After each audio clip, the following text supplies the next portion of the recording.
the greatest reason for weakness of Iman, the greatest reason for weakness of Iman is being detached from the book of Allah and the sunnah of His Prophet ﷺ. This is number one. This will kill you every single time. If you are detached from the book of Allah, meaning you don't read it, you don't ponder upon its meanings, you don't memorize it, you don't try to implement it in your life, then you cannot be wondering why your Iman is weak, because you have no attachment to Allah. The Prophet ﷺ said, I leave behind me two things. If you hold to them, you will never go astray. The first of them is the book of Allah, which is like a rope. One end of it with Allah Azza wa Jal and the other end of it in your hands. If you let go of that rope, then you lose your connection with Allah Azza wa Jal. You have to continue to keep that connection with the book of Allah. The only way we know Allah is by that which He has revealed to us about Himself. And where else are you going to find that which Allah has revealed to us about Himself other than in His Word? Other than in His Word. This is the words of Allah Azza wa Jal. This is as close as you're going to get to being near to Allah in this life, is through your connection to Allah through His book. Because even in our salah, people say, yeah, our salah is our connection with Allah. Is there any salah that is valid without the book of Allah in it? Is there any salah that is valid without the book of Allah being in it? So you can't tell me that salah is the only connection you have with Allah, because if you don't have the book, then you don't have the salah. So the book of Allah Azza wa Jal is the most important thing. It is primary. It is primary. I can't stress the importance enough that if you don't pick up the Quran at least once a day, in the morning or in the evening or any time, and at least thumb through something and try to understand it, then you have lost a severe connection with Allah Azza wa Jal. You've lost it. And if you just read the Arabic, mashallah, may Allah reward you with the hasanat of every single letter you read. But if you don't understand it, what is it going to do for you? You don't know what Allah is even telling you. You are saying something that Allah is commanding you, and you don't even understand it. It's like you sitting here speaking. If I gave this language in a language that I made up, you wouldn't benefit from it, and I wouldn't know what I'm saying. You get hasanat through its recitation, and you get benefit through its understanding. And therefore you must have your connection with Allah through His book, and you must have connection to the sunnah of the Prophet ﷺ. These two things are mandatory. Losing these will cause you to have weakness of Iman. Wallahi, every time. The longer you stay away from the book of Allah, the more you will find your Iman draining. Because the book of Allah is like gasoline in the car, like the petrol you put in the car. If you don't put any petrol in the car, what's going to happen? It's eventually going to be stuck in the middle of the road. You're not going to be able to go anywhere else. The same without putting the heart filled with the remembrance of Allah Azza wa Jal through His Word, you will find a heart that becomes empty of any energy whatsoever to please Allah. What it will have energy for is to disobey Allah Azza wa Jal, because shaitan will be the one filling it up at that point with all the doubts and the masiyah and things of this nature. One of the things that causes weakness of Iman is staying away from an Iman nourishing environment for too long. Staying away from an environment that will nourish your Iman for too long will cause you to fall into sin. Because sin was one of the things that weakened the Iman. Like for instance, if you're sitting in the house of Allah Azza wa Jal, how many times do you think about sinning? Very little. If you're sitting in the house of Allah Azza wa Jal, and the Quran is being recited, the dhikrs, the circles of remembering Allah is going on, then your mind is not thinking about disobeying Allah. You're almost in Jannah, almost in some instances.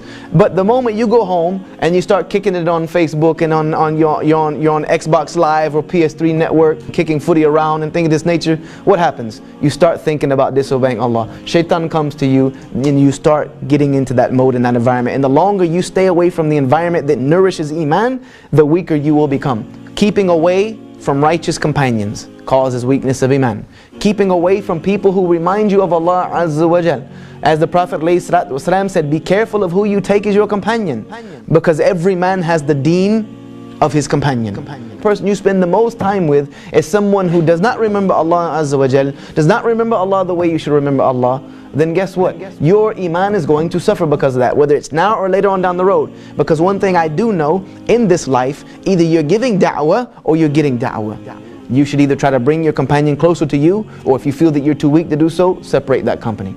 Separate that company for the sake of Allah Azza wa Jal, and let somebody else come and try to nourish that relationship. Because if not, you're both going to get dragged into the ditch. Preoccupation with dunya causes du'af al-iman, it causes weakness of iman, and forgetfulness of akhirah. Forgetfulness of akhirah, being unmindful of akhirah, meaning the next life, and all you are preoccupied with is this life, will cause your iman to become weak. Will cause your iman to become weak. Why? Because this dunya doesn't do anything but suck the life out of iman. It will suck your iman out like nothing else. It will.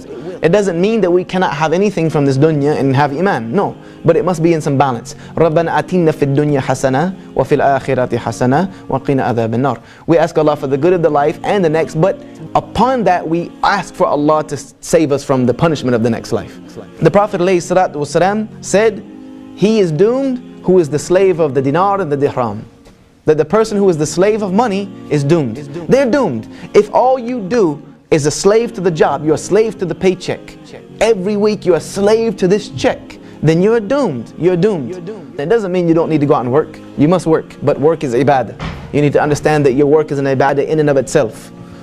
If you rely on Allah, He will never disappoint you. Allah never disappoints those who rely upon Him. He said it in His book. Inna Allah la yukhliful mi'ad. I don't break my promise. If you keep your word to Allah, you will find a Rabb who keeps His word to you more than you can ever imagine. More than you can ever imagine. And you'll never worry again. You'll learn not to worry. Worry for what? Worry about what? Oh, everything's falling down around us. Well, then Allah is tearing it down so He can build something better. MashaAllah, tabarakallah. We thank Allah for that. If we have a little bit of hardship in between, you're not going to get to Jannah with an easy life. Jannah is surrounded by hardship, and some of us think that we can catapult ourselves over the hardship and land directly in the middle of Jannah. It doesn't work like that. You need to go through the hardship to get there. One thing we need to understand about Iman before I tell you how to fix Iman is you need to understand the Prophet ﷺ said, faith wears out in the heart the same way clothes wear out. That Iman wears out in the heart the same way that if you wear clothes, they wear out. They constantly need to be cleaned and renewed, and you need to put on new ones. It constantly needs to renew. So he said, ask Allah to renew your heart. Ya muqallibal qulub thabit qalbi ala dinik. He said, the Prophet ﷺ told people, ask Allah to renew your heart. We also need to understand that it is part of our aqeedah that Iman rises and falls. You have to understand that, or you're going to always think that you're a hypocrite. And if you do always think you're a hypocrite, it's a sign of Iman as well. It's a sign of Iman. Don't always beat yourself up because you think you have become a hypocrite. The thing we need to try to fix though is that it doesn't fall to the point to where we fall into sin. It's like a muscle. We have to learn that Iman is a muscle. It is a muscle. If I go to the gym, would I pick up the 50-pound weight first and just start chucking that thing over my head if I'd never worked out before? No, man, I'm going to rip every muscle in my body. That's it. That's going to be the last workout I'll probably do for at least a month. I'm going to tear every ligament and tendon if I can even get the things above my head. And then I'm not going to work out anymore. I'm going to say that's too much. Right? Correct? No, you start with the little weights, correct?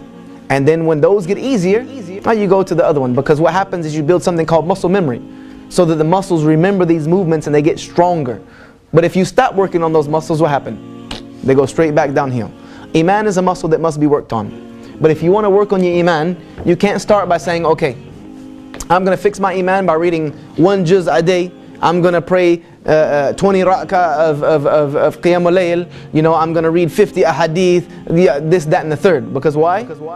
You're not going to be able to keep up that regimen. I'm going to fast every other day, the fast of Dawood. You're going to put it all in at once. You're going to go from being a marginal Muslim to a super Muslim in one day. It doesn't work like that. You're going to jump off the building thinking you're Superman. You're going to splot right on the ground. You need to work at it slowly. وإلى جراح المتعبين نكن شفاء بعطائنا كم قد مسحنا دمعة كم قد سترنا